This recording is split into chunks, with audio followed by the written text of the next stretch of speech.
Hi, hi, Jared. My name is Paige. I'm the agency supervisor. I supervise the social work interns when they come in. How are you today? I'm doing well, Miss Logan. It's very nice to meet you. Yes, it's good to meet in person. I know we had that phone call. Was it an easy drive up? Yes, ma'am. No problems whatsoever. Awesome. So today we're going to just take you through the ropes of what the agency does and how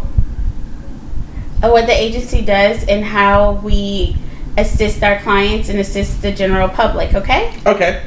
Do you have any questions before we begin? Yes, ma'am. Well, being that I'm about to graduate or what have you from the University of Notre Dame with the bachelor's in social work, obviously, I was curious about some job placements and, trying to figure out what the future may hold for this industry.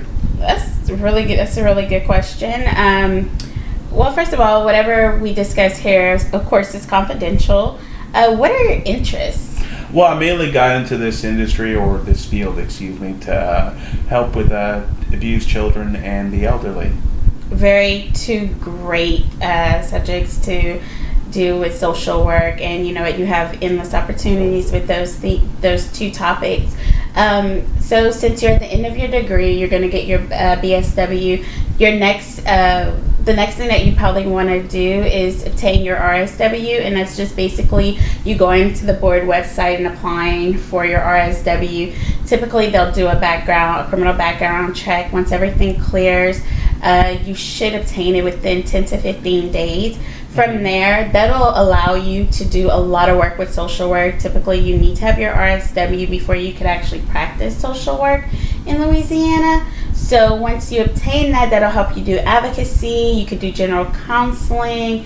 It just opens a lot of doors for you. Mm-hmm. So do you want to go straight into the field and work, or do you want to take some time off and maybe go into school to pursue your education even further? Probably so. I would like to take some time off and, go a little further into get your feet wet, right? You want to is that what you're saying? Yes, ma'am. Okay, I'm sorry, because I was thinking maybe you meant go into education.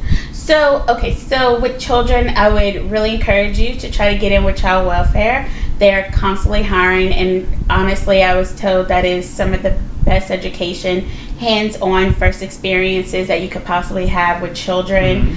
It gives you a lot of experience, and also if you get in with the state, typically they have programs where they will assist and pay for your master's degree, so that could be a plus. Yeah, that could be a plus for you.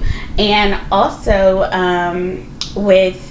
since you're going to obtain your bachelor's, if you do decide to go that route and maybe further your education with your master's, it'll probably only take you a year. Really? They'll cut off that year if you make the advanced standing requirements, and that could really help you out, because once you get your master's and get licensed, the opportunities just really flow in. Now with elderly, I would encourage you maybe to try hospice. Hospice is a really good facility in dealing with elderly. Nursing homes is also a really good one. I'm not 100% sure what the criteria would be for a nursing home. I don't know if they would require you to have your master's, but you could definitely do case management in the nursing home with a lot of hands-on experiences with the elderly. Okay. But those are two really good options. Now, are you considering possibly going for your master's? Yes. Okay.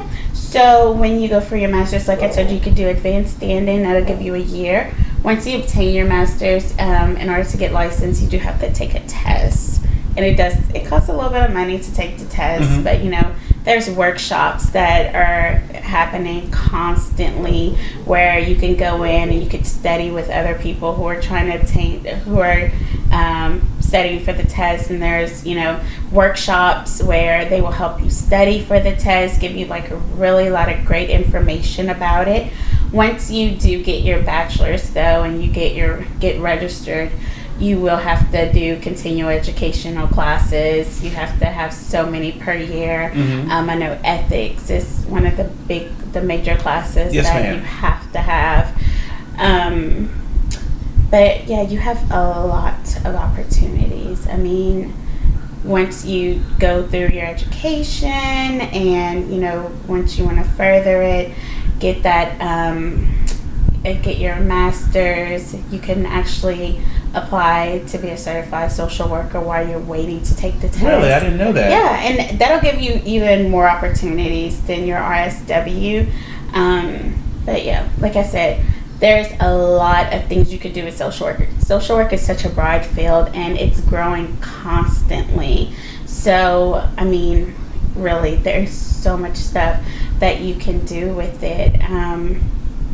Do you have any other questions? Or? No, ma'am. You've been really helpful today, and I greatly appreciate all your assistance today. Oh, well, thank you, Jared. So we're going to get started, okay? Alrighty.